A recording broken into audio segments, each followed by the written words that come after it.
This episode is brought to you by Danger Coffee.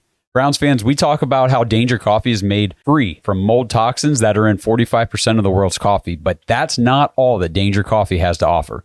Mineral and nutrient deficiencies are a big deal. They make you feel sick, tired, stressed, and they can give you brain fog. These deficiencies negatively affect your immune system, your digestion, sleep, metabolism. Have you ever wondered why you get an initial burst from your coffee, but then you get that little crash not long after?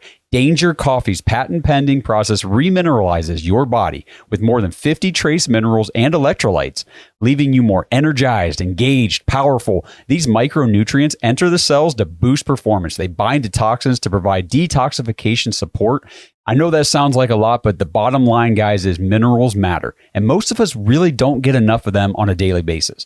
Danger Coffee delivers micronutrients, plus it gives you access to the minerals you already have. Head to dangercoffee.com, use our code DAWGS, D-A-W-G-S, for 10% off your order. And that code can be used over and over. So you get 10% off every order you make using code DAWGS. It's time to start every day off with a cup of coffee that gets you going and actually keeps you going. dangercoffee.com, code DAWGS. I saw somebody said about Flacco could have played in the first half of the Bengals game. Kenny said something about they missed time. They're either rusty or ready, and they looked rusty. My issue here was it was a close game till the third quarter. If we would have came out and got boat race from the get-go, like maybe, and you just couldn't take that chance. If we come out and we play Joe Flacco for a half in the Bengals game and he gets blindside sacked because Leroy Watson's playing left tackle and pops his shoulder and we got to come into this game with either Driscoll or P.J. Walker, you would have never heard the end of it. Nope, lose their minds. Yep. So I was arguing with somebody about this very thing last night, and I said, taking week 18 off doesn't matter.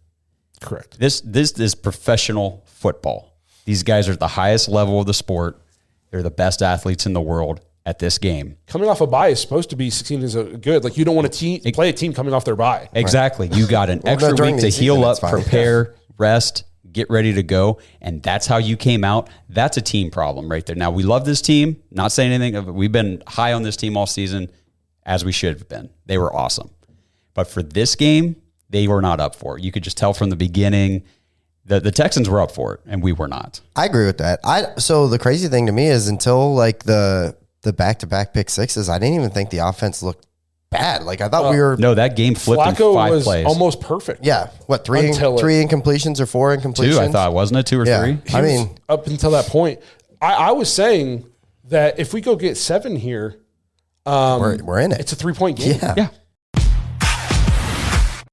Myles was kind of a little bit of a no-show yesterday, and obviously we think Myles is great. I think he has a good chance to potentially be Defensive Player of the Year. But, man, he fell off a ton again. So we were talking about that again, too. I posted this on socials because I went back and I was like, okay, I know he's only had like 1 sack in the past however long, but I really wanted to verify. Well, it was 6 games, 7 weeks because he didn't play in the Bengals game. Yeah. So the first 10 games of the season, he had 13 sacks. Then he goes into Denver, feels the pop in his shoulder, comes out in a sling. We're all thinking he's probably done for the year now. Ever since that game, only 1 sack over the next 6. So you go from 13 sacks in the first 10 to just 1 over your next 6 after an injury. I know, guys, it sucks that he does this disappearing thing. We talk about it every offseason. There's always that thing every year for Myles Garrett. And this year it was the shoulder. I mean, he just dropped off after that. But I do think the injury had a lot to play in it. I said it a couple weeks ago. I thought he had limited range of motion. Strength and that kind of stuff in the shoulder. And I definitely, like, I wouldn't be shocked to find out if he has surgery or something in the offseason on it. Oh, I'm expecting it. But we said it before the season, Myles has got to find a way to put an entire season together. And here we are going into another offseason again. And I think when healthy and fresh, he's the most dominant player in football. But, God, we need him for a full season. He can't. It's like there's always that one thing, like you said, and it's frustrating because we all know how good Myles is. And he gutted it out. He played through injury. He helped rally the troops. I didn't love his answer post-game. What did he say? I didn't listen. He said we got outcoached, outplayed.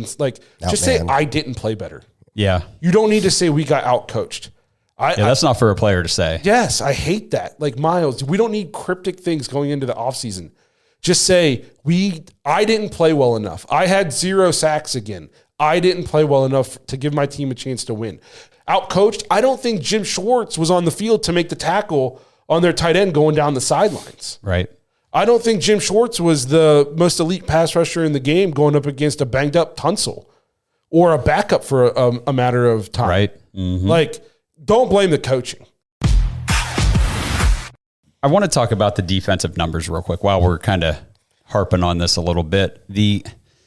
We talked about this last week coming into this game. We're like, hey, we're going on the road in the playoffs. This is a big deal because our defense is night and day this year. And I don't understand how our defense can be number one in everything at home. I understand there being a drop off on the road. There is for every team. But to go from 1 to like 32, that something's wrong. So at home, we averaged our rush defense 89.6 yards per game. On the road, 123.4. Passing at home, 149 yards a game, and we'd get 3.6 sacks a game. On the road, 225.6 yards per game, just 2.1 sacks. And that brings the total at home, 239 yards per game. And we would give up just 1.4 touchdowns a game at home on defense. On the road, 350 yards per game, over 110 more yards, and over 3 touchdowns a game. I mean, there's something to it. It's for sure. Terrible. There's definitely something to it and something to take into next season. I mean, just for example, some of the games that stand out to me, the Rams game. Yes. The Denver game. Yep. You brought up the Colts game. Yep. Last night. It's just there's something to it. To me, it doesn't make sense. I mean, I know home field is important. Can I go ahead? I'm sorry. Yeah, go ahead. I don't want to be that guy, but there's a strong correlation between the teams we played at home and the teams we played on the road. And the quarterbacks we played at home and the quarterbacks we played on the road.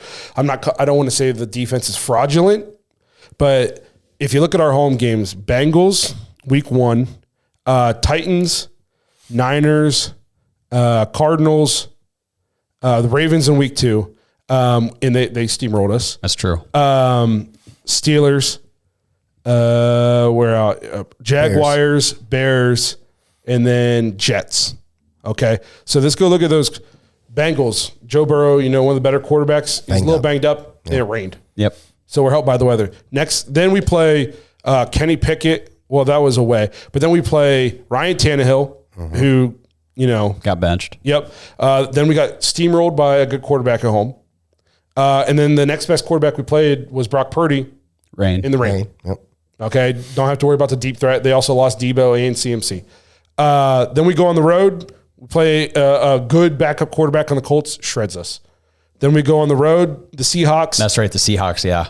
Okay. And then we get to play the Cardinals at home.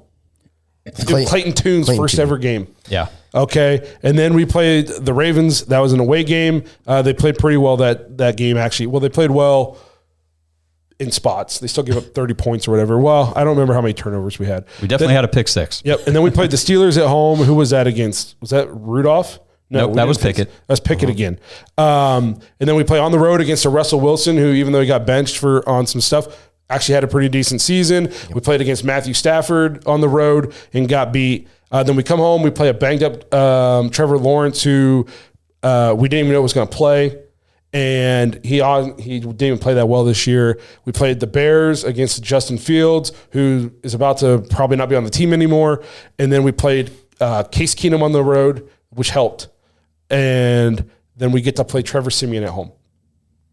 So if you look at the quarterbacks and the teams we played on the road compared to the quarterbacks and teams we played at home, are the easier offenses to play against. That's who we played at home. I think that plays a huge factor in the splits. You played Stafford on the road. You played Russell Wilson on the road. You played Geno Smith on the road. We played teams that had good run games too, and that was also a big issue this year. And then at home, you got to play Clayton Tune, Trevor Siemian. Like, there's a big difference. What's up, Browns fans in Ohio? If you haven't signed up for Caesars Sportsbook yet, now is the perfect time to do so with the NFL playoffs underway. New customers will get their first bet on Caesars up to $1,000 when signing up with our promo code DAWGS1000. That means if your first bet loses, you will get your full wager returned as a bonus bet up to $1,000.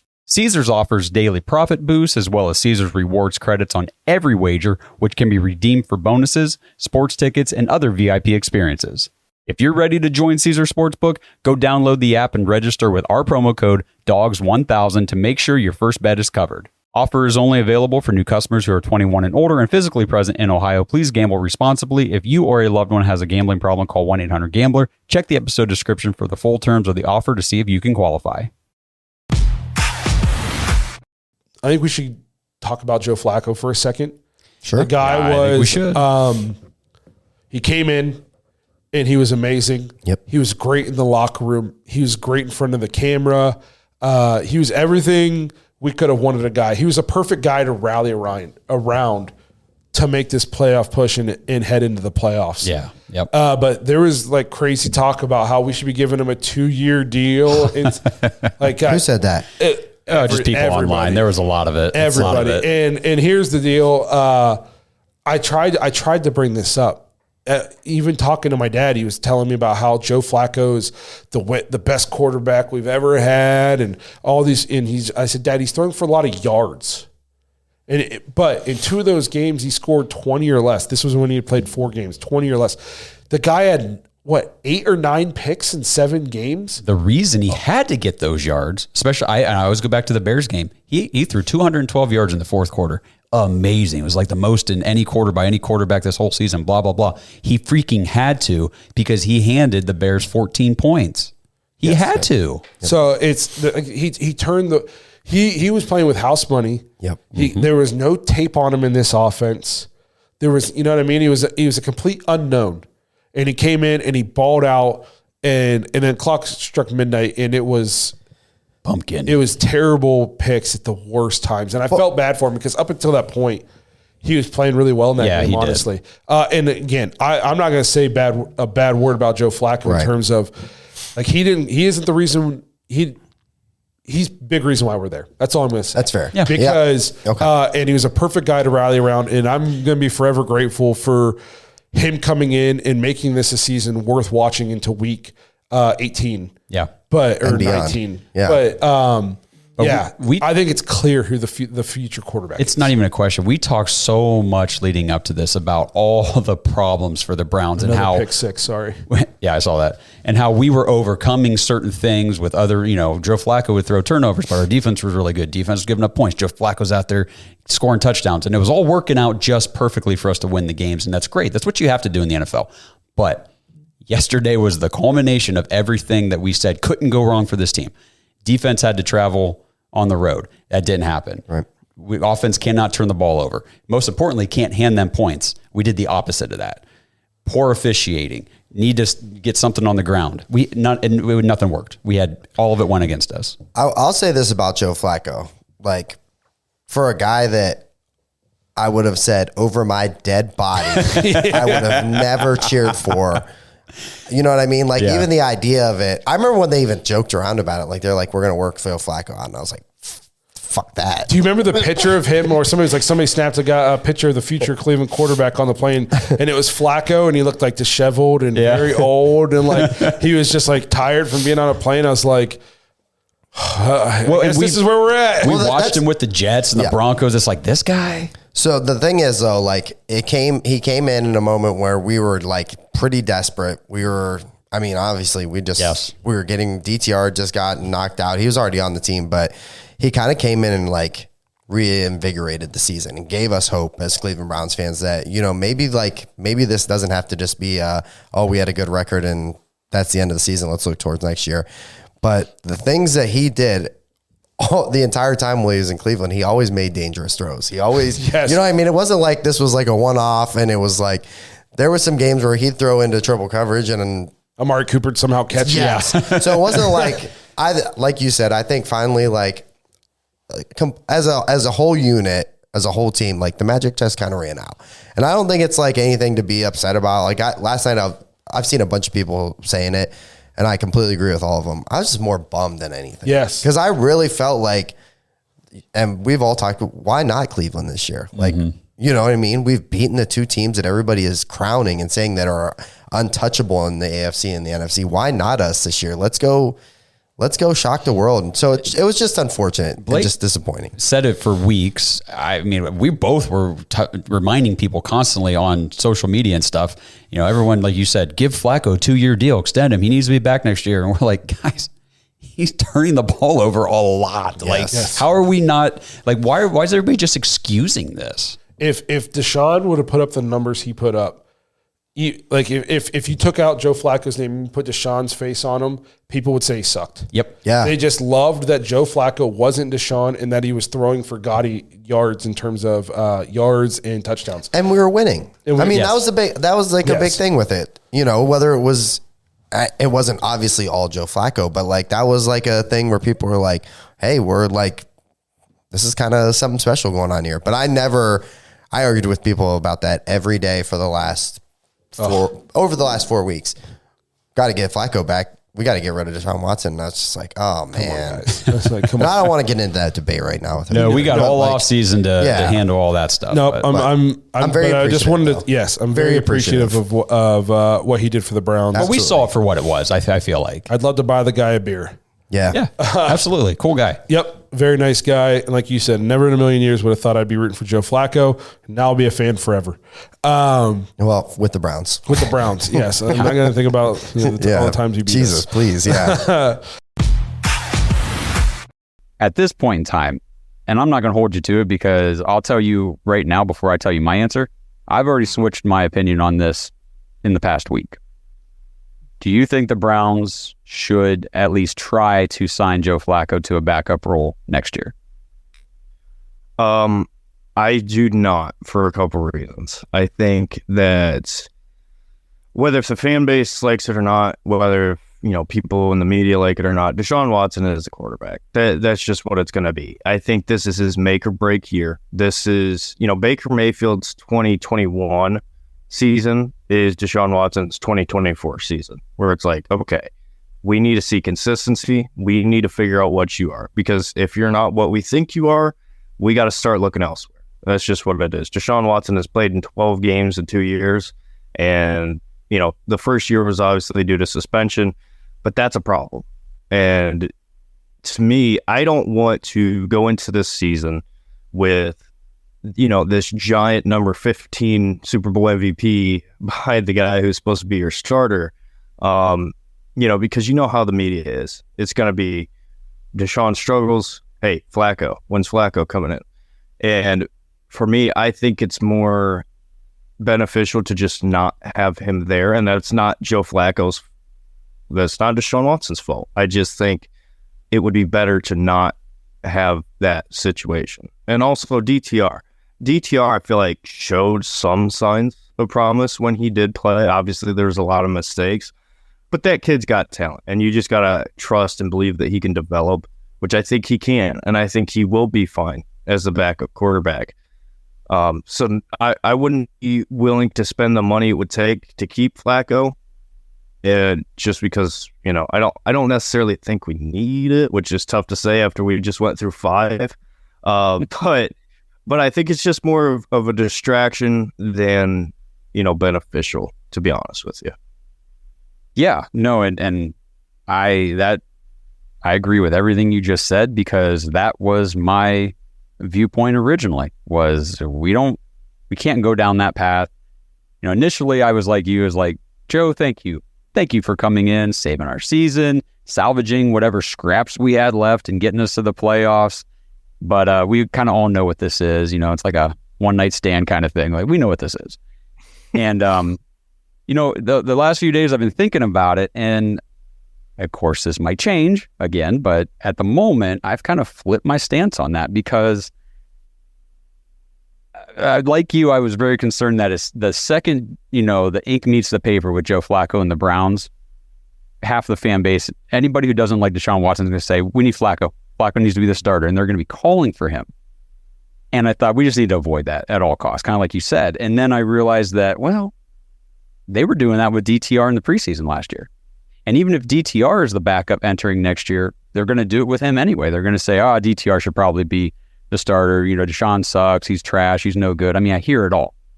So it doesn't really matter. The more I thought about it, whoever we signed to be the backup, whoever is the backup, that person's going to get called for by that portion of the fan base. Now, I understand what you're saying about the media and everything, and that's a whole nother issue. But, as long as Joe Flacco would understand that he's in a backup role and that he's that's what he wants. He wants to sign here because, like you said, Deshaun Watson's the starter. Like, no questions, no debate. Whether you like him, hate him, whatever, he is the starter. So if Joe Flacco signs, he's like, yeah, I'm cool with being the backup. That's what I want to do. He signs that kind of a deal and it works out financially and everything.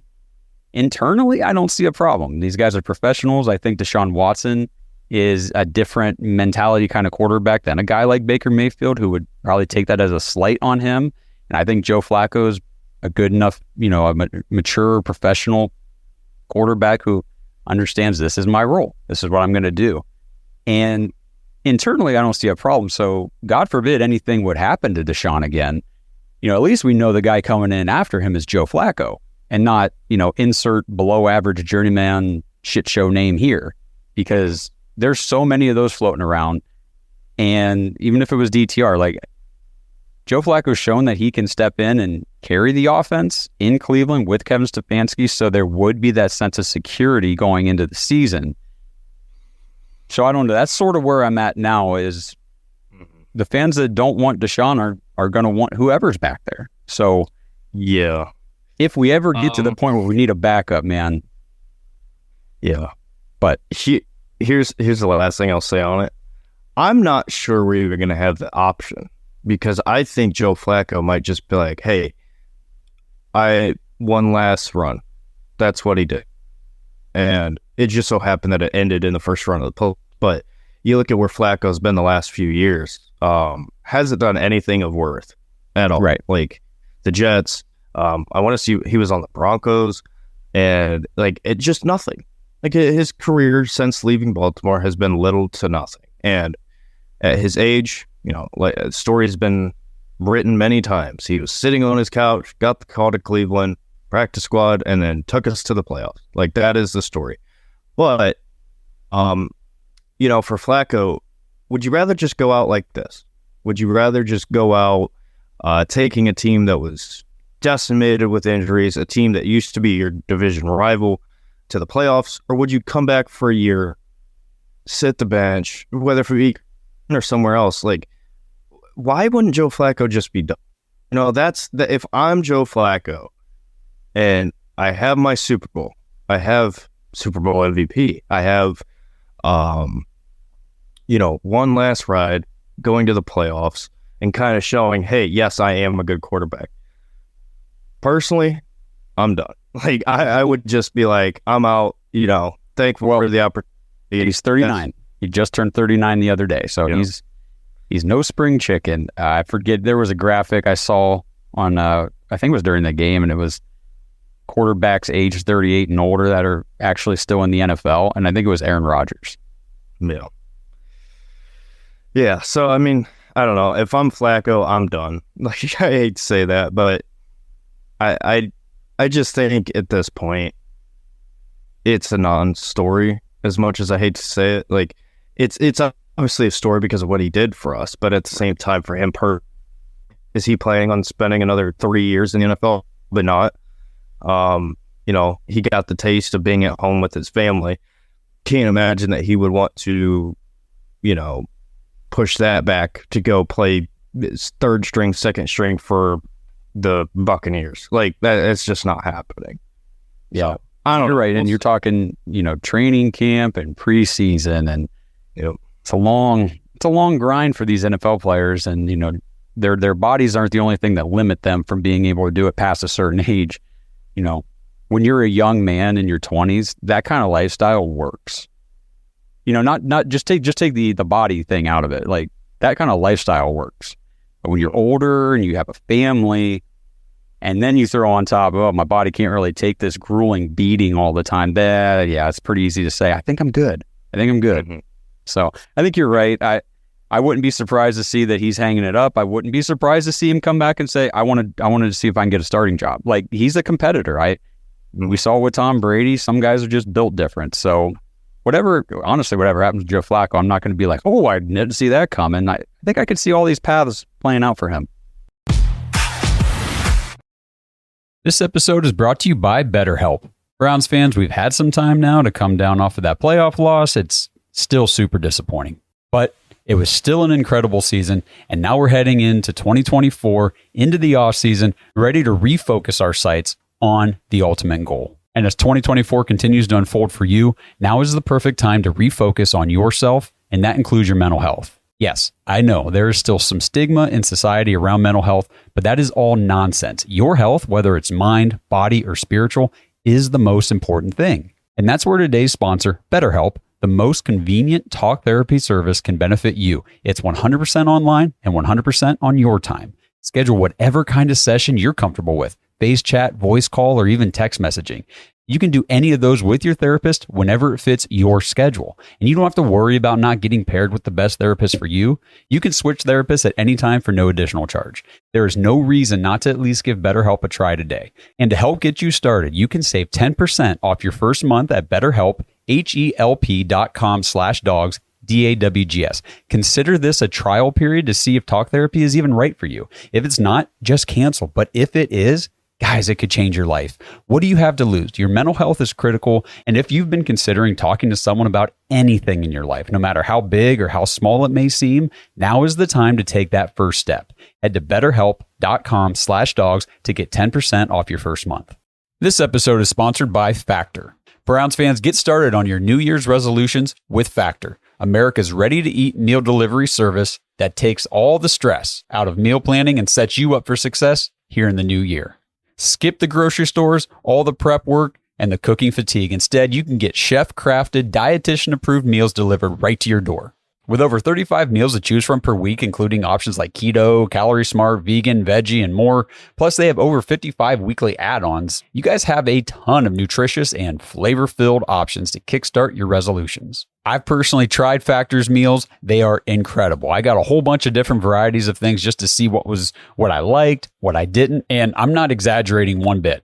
I liked them all. You throw it in the microwave, 2 minutes, and bam, you have a nutritious meal ready to go on the fly. And the nice thing is when things get hectic, Factor is totally flexible. You can change your order up every week with plans from 4 to 18 meals per week. You can even pause or reschedule your deliveries anytime you want. So here we go, guys. Let's stress less over our meal times in the new year. Let's get Factor's no prep, no mess meals, no shopping, no cooking, no cleanup. Head to factormeals.com/thedogs50. That's all one word, thedogs50. Use code thedogs50 to get 50% off your order. That's code thedogs50 at factormeals.com/thedogs50 to get 50% off. Happy New Year, everyone.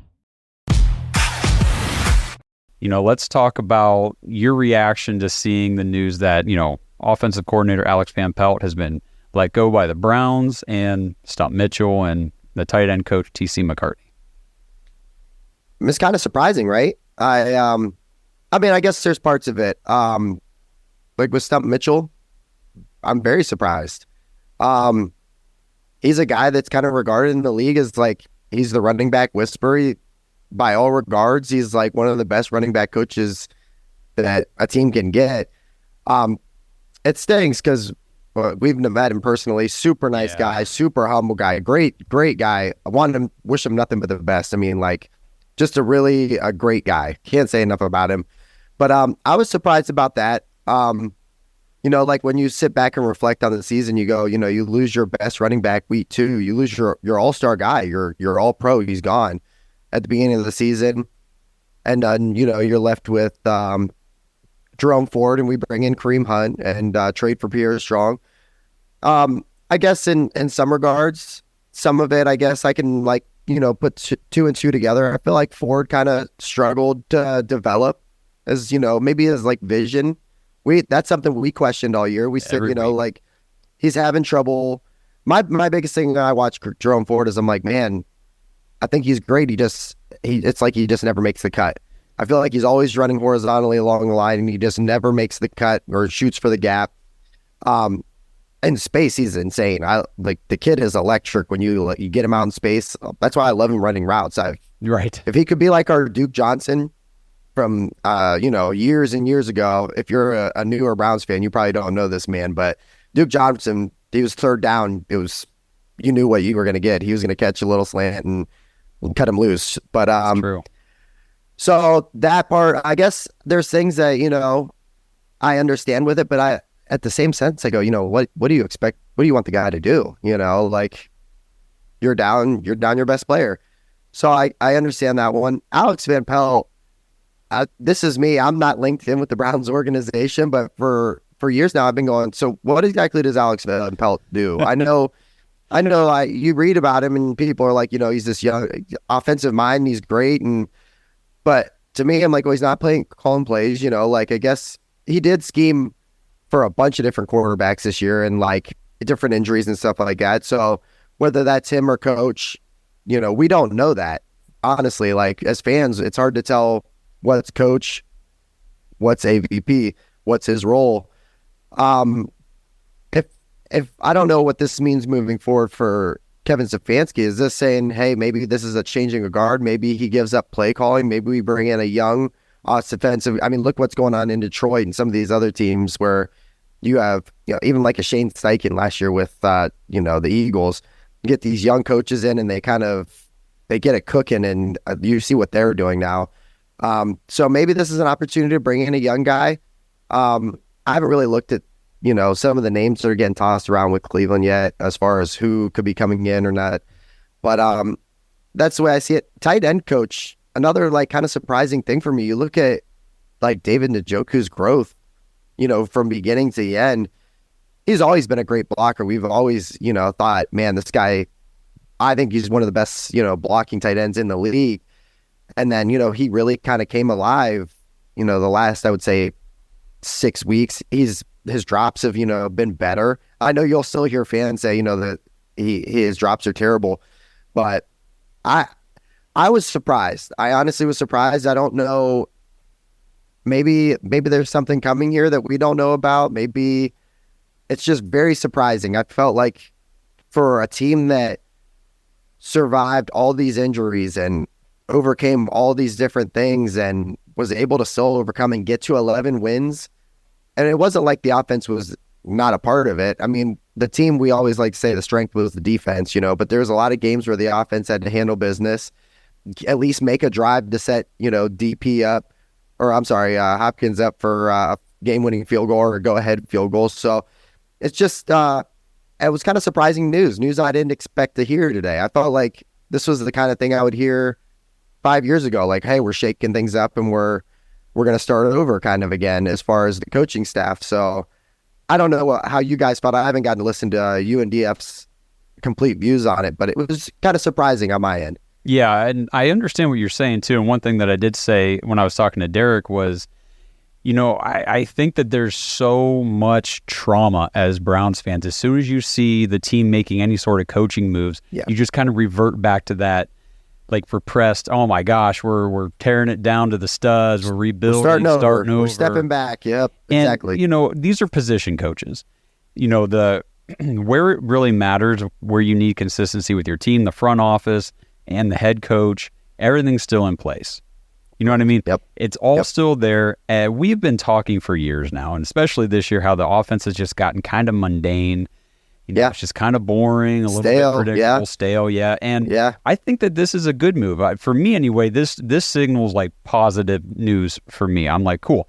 The Browns just got, beat in the playoffs, and they look at this season saying, okay, we're ready to build off of this. Let's make some very necessary moves to get better and get back to the playoffs next year. They don't want to just stay the same. And so anything they can do to improve. And I think, we talked about how Kevin, I still think he should be coach of the year. I mean, he's an incredible head coach. But to get like a young offensive genius, specialist kind of consultant type guy in here, he doesn't even have to be the OC. Or he could be the OC, but just do what Van Pelt did. We just need fresh schemes and game plans and ideas and all that kind of stuff in that room. Something that crossed my mind also is, the last, I would say, year and a half, we've kind of been at this thing where we're like, does Kevin's offense really mesh well with Deshaun Watson? Is this an opportunity to maybe bring in a guy that will take Deshaun Watson's strengths and run with it? That's one thing I've been so surprised about, that at least they couldn't even meet in the middle, it seemed like, from the outside. This is just a fan's perspective. From the outside, I felt like it was just two different styles and we could never get on the same page. And then you see Flacco come in and it was almost like this perfect marriage with, Stefanski as far as like timing and everything, like timing-based offense. So is this, to me, I look at it as maybe this is an opportunity to bring in a guy that will look at what Watson does best and go, okay, well, hey, this is what was successful for you in Houston. Let's take all the strengths out of this and run with it and see what we can do. Do you remember when me and Blake did the episode with Jake Burns back during the bye week? Yes. So he had we asked him all these questions about the offense and Kevin and everything, and he said what the problem is Kevin is running a more antiquated offense. Yeah, it's outdated. Okay. So it was really popular, or I shouldn't say popular, like it was new a while ago. And when it first came in and, the offensive minds were adapting to it and implementing it, it was working well. And the things that it was designed to do well could exploit defenses because they didn't know how to stop it. But now years and years and years later, defenses have caught up to it. They've adjusted. They've adapted. And now, in order for the things that this offense does well, in order for that to happen, like you have to execute it almost flawlessly. You really, really do. And we saw it this year with poor execution. It doesn't work. And I think you said that and just kind of hit me in the head that, I don't know what kind of offense Deshaun Watson is used to running through Clemson and then Houston, but he's a younger quarterback still. You know what I mean? Right. He's been thrown into the NFL and into the pros probably in a more updated system, a more updated style, where Kevin's running this older style offense, and look who stepped in and executed it well. An older quarterback who probably has experience over years and years and years with these types of schemes and philosophies. So that might also be a reason why Joe Flacco was able to step in and just take it and go. Right. I hadn't really thought about that before. That was just that was something that crossed my mind while I'm reading the news this morning, and I'm going, man, it's just a little confusing. But I mean, the idea is great. Now, like, what you're going to see over the next few days is outside Cleveland Browns fans, anti-Cleveland Browns fans, and even like that 50% of Cleveland Browns fans that just don't like the Browns. I don't know what your guys' deal is, but you're going to see, oh, this is typical Browns being the Browns. Burn it down when there's nothing to burn. So for me, I'm trying to take the positives out of this, and I'm trying to see what there's always a long-term goal, right? It's not like they woke up today and they just called these guys in. They're like, hey, we're moving forward. I'm guessing that this is something that's been talked about pre-playoffs. This obviously, I never would have thought Stump was even like hot seat material. I just figured, hey, next year you get Chubb back and you're good to go. But yeah, I mean, I kind of look at it more like if they're bringing in a new offensive-minded guy with different, like a new OC. He's probably going to want bringing his own guys. Probably going to bring in his own positional guys. So this just makes. I don't necessarily think it's an indictment on Stump's performance as a coach. I just think it's like, hey man, sorry, like we're going to roll the new team in here, and I don't know. What I've seen from the Andrew Berry, Kevin Stefanski era is they never get complacent. They never get content. Every year they're always looking to make moves to improve, and that's just how I view this. I see it as, okay, this isn't working anymore with AVP. And I did just see actually that the reports came out that they tried to work a deal with AVP, like they just wanted to reassign him to a different role. Right. They're like, are you open to that? And essentially they just couldn't agree, and he decided it just wasn't for him. He wanted to move on. I think he wants to be an OC, so good for him. I mean, I get that. You know what I mean? Nobody wants to take a demotion at work. Then, I get, especially there's going to be some positions open. I mean, who knows he might stay in division, like Bengals offensive coordinators interviewing for the Tennessee job. Pittsburgh, I think they're still trying to figure out their offense, as far as what they want to be identity-wise and like what they want to do. So I wouldn't – it's not like there's not jobs available. I mean, there's jobs available probably in the AFC North. So makes sense. I get it. Yep, for sure. So, all in all, I think I don't see any reason to freak out about it or think that the sky is falling. I honestly, surprising. It was surprising. Surprising. I wasn't, but again, wasn't what I expected this morning. But good for them. If they have a plan of attack and they want to execute it and get things rolling for 24, start now. Don't wait around and beat around the bush. Let's get this thing moving. We got stuff to do. Agreed. This episode is brought to you by Omaha Steaks.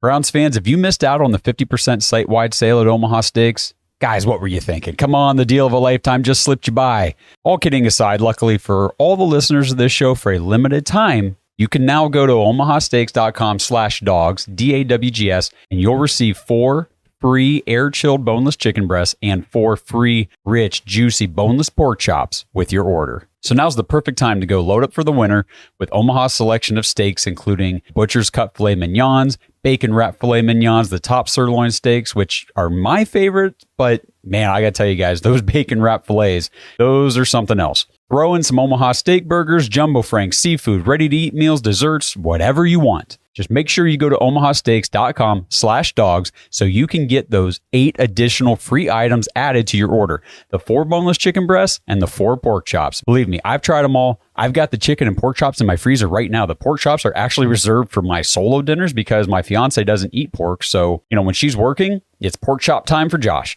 And they're so juicy and tender, they practically fall apart. I seriously don't know how long this offer is going to be available because Omaha said it won't last long, but just go to omahasteaks.com/dogs, DAWGS, and score those 8 free additional items with your order. Minimum purchase may apply. The very last game of the weekend, which we'll talk about, the Philadelphia Eagles, sorry, Devontae, went to Tampa Bay to play the Buccaneers and got their asses handed to them on whatever kind of platter you want to call it. I don't care. It was embarrassing. I was embarrassed for the Eagles, man. This is a team that, partway through the season, you look at the teams in the NFL and you just kind of project ahead and you say, okay, I think top teams right now, 49ers, Ravens, Philly, Cowboys, Eagles. And Eagles might go in between, any of those. They could have been one. Yeah. And I agree. It was, they didn't have A.J. Brown. Defense hasn't been that great this season. But overall, the whole team just looked like garbage. What happened? To me, that's one of the... So I wasn't as shocked by this game because everything led up to this. If you read the tea leaves, it was like, this is going to happen. Yeah. They've been extremely dysfunctional. They started 10-1 and lost 7 of the last 8? I think so. It was something along those lines. It was that bad of a losing streak. 6 maybe because they were 11 and was it 6? Okay, yeah. So just very, very surprising. For a team that looked dominant at the beginning, and looked like they were just going to be running right back to the Super Bowl, depending on what happened with the Niners, run it back in the NFC Championship. Super surprising. And then it just seems like such a dysfunctional locker room right now. I don't follow the Eagles. I've got a couple fans, friends that are Eagles fans, but just some of the noise that's coming out where you have player-only meetings and, A.J. Brown's taking all of his stuff off of his social media that's Eagles-related. Jalen Hurts is rolling in there with a swan finger. It couldn't, all the things fell apart all at the right time. Their defense, which was historically good last year, they had, I want to say, 2nd most sacks in NFL history for a season, something crazy like that.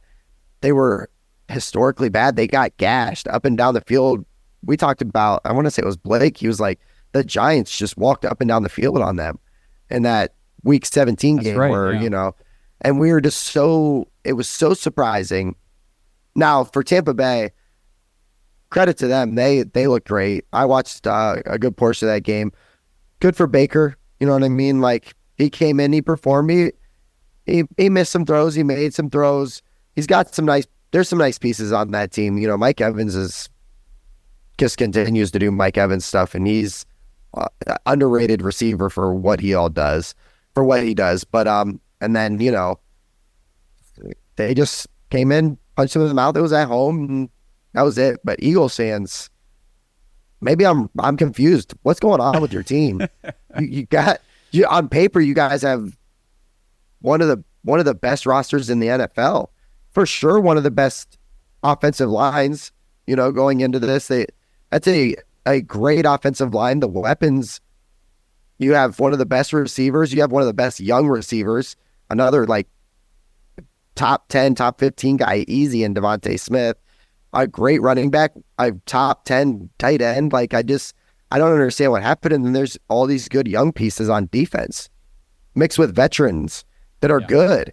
So it's so surprising. I don't know if the loss of Shane Steichen and Jonathan Gannon going to two different, head coaching spots in Colts and Cardinals respectively. Maybe Nick Sirianni isn't as great as we thought he was, because last year everybody crowned him.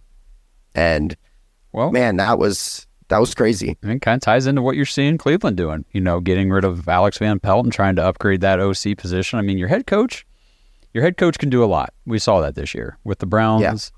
Kevin Stefanski really rallying the troops and encouraging and leading this team through the season to the playoffs. But you really do need a strong supporting crew beneath you. And you're right. It's not like the Eagles last year said, well, things aren't working so well on offense. We need to let Steichen go, or defense isn't going so well. We need to let Gannon go. Those guys both got hired away. Right. So exactly. They lost them unwillingly. And I think Blake said it many times this year that losing those guys seems to really be impacting this team. For sure. Big time. Yeah. Offensively, it makes sense. You know what I mean? Like, Indianapolis looked pretty damn good this year. They, for a team that was fringe playoffs they lost their young starting quarterback prospect, who he looked pretty damn good. He was more of a runner than anything, from what we saw, but he looked all right. He looked like they've got something okay there. Mm-hmm. But yeah, that one was very, very surprising to me. I figured, I saw it happening, like, leading up to the game, and I thought, like, that was the smart pick, was to go Tampa Bay, because it just felt like there was just so much noise and extra stuff coming into that week for them. But I was just like, man, they're very talented. Like, I'd be surprised if it actually went down, and they got drubbed. Like, to me, it wasn't close. Like, I felt like Tampa Bay kind of got ahead, and like, it never really was close after that. No, it was a blowout. So yeah. Well, we weren't the only ones, apparently. No, actually, like I said, there was really only one close game. Everything else was pretty well decided by the winning team. Yeah. So this weekend, this is Divisional Round Saturday at 4:30. You've got the Texans. C.J. Stroud and the Texans heading to Baltimore to face Lamar Jackson and the Ravens. That one, like I said, 4:30. And then the night game on Saturday, 8:15, the Packers that just stunned the Cowboys and that awesome Cowboys defense are going into 49ers in San Francisco. Can they do it again? Can they go on the road again into another dominant defense? And I mean, the 49ers have a great offense too. So yeah, it's a similar story. They're pretty well-rounded. They're well-rounded for sure. I would be very surprised if Green Bay pulled it off again. I just feel like 49ers just kind of different. They've got elite players in all aspects of their game. They're a tough physical team, and they have been for a while. We've seen if you can get some pressure on Brock Purdy, he kind of becomes a little more human and not MVP Brock Purdy. Mm-hmm. But I just don't see that one. I think that, maybe it's close. I think the line right now is like 9.5, 10.5 or something like that. It's pretty 9. It's pretty surprising. Yeah. So, I just picking, if I had to pick a team, I would say San Francisco. I don't think it'll be like a huge blowout. I think Green Bay can stick around with them for a little bit, but I'd be very surprised if they upset San Francisco. Man, they might be a dark horse. I mean, they're already legit shot. They're already at there. Yeah, absolutely. Yeah, the lines this week. So Houston, Baltimore, the line is 9. Packers, 49ers, 9. The Buccaneers now are traveling to Detroit to play the Lions. That one's at 6.5. And then the Chiefs and Bills is the 3-point spread. So that one's a close game, which I think it will be. I think that one's going to be exciting. For sure. Of course, that's the cap of the weekend. That's the bell of the ball, 6:30 p.m. Smart. Sunday night. Smart. Oh, of course, it's smart. Yeah, the NFL, they know how to make their money. Yeah. Sunday at 3 is the afternoon game is Buccaneers Lions. So you think Baker goes in with the Bucs and takes care of the Lions? Is he moving on to the NFC Championship? No hate here. I don't think so. I don't. I think that Detroit. They're for real. Going to do it again. And I could be wrong. I'm going way back in memory here. I believe they played like week 5 or 6, and I want to say that Detroit won that game pretty soundly. Okay. I could be completely wrong here and messing it up, mixing things up. But so to me, I think it's going to be Detroit in the NFC Championship game. And I don't think it's going to be necessarily on Baker. Like, he's going to go out there and throw like 2 or 3 interceptions. I just think that like Detroit's just, they're a better team. Exactly. I'm not hating or anything like that. I'm not being anti-Baker bro stuff here.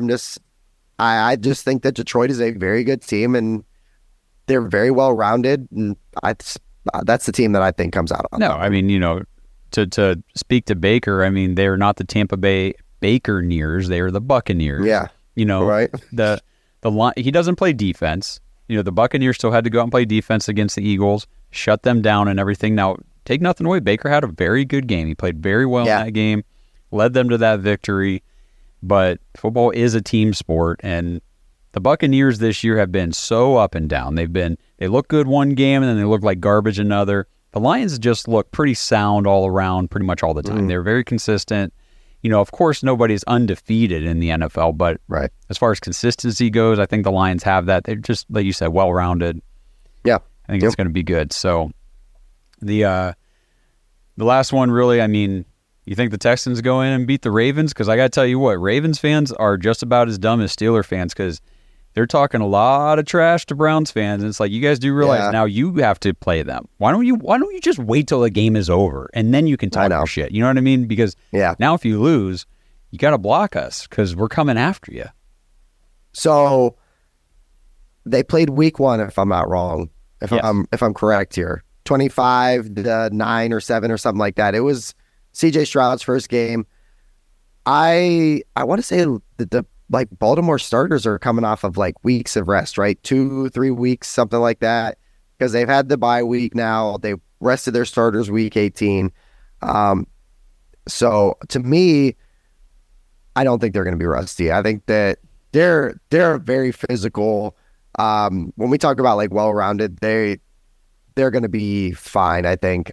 I'm curious though in this game, because would it surprise me if Stroud came out and like went off?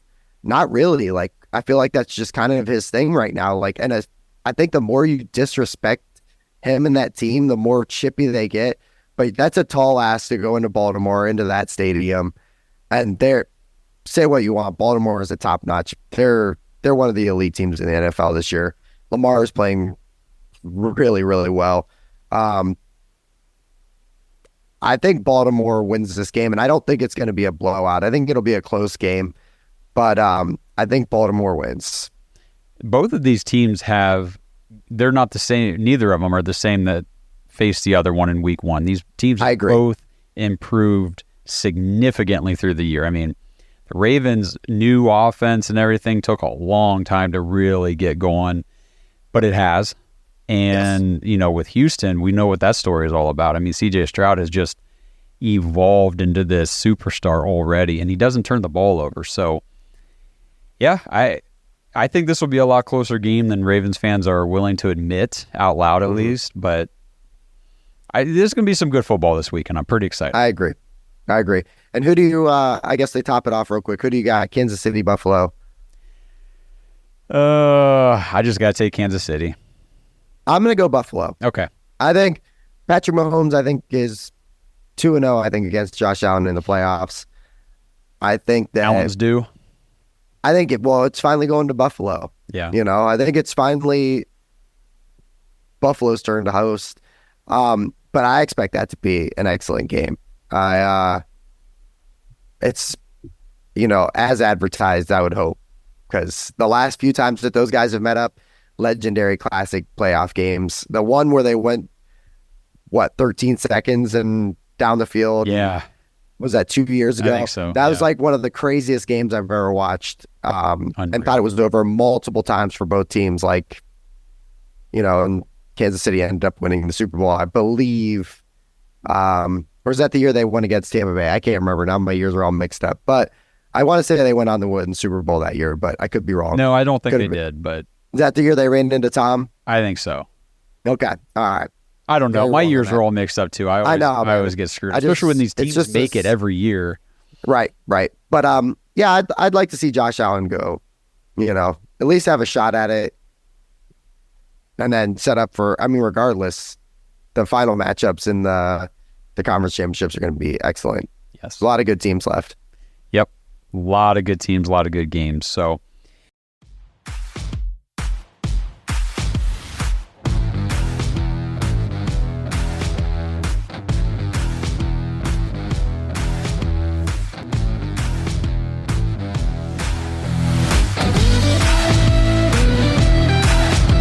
Thanks for listening to another episode of the Dogs Podcast. Make sure you subscribe on YouTube and follow us on Twitter at the Dogs Podcast. Get your thoughts on the show at thedogspodcast.com.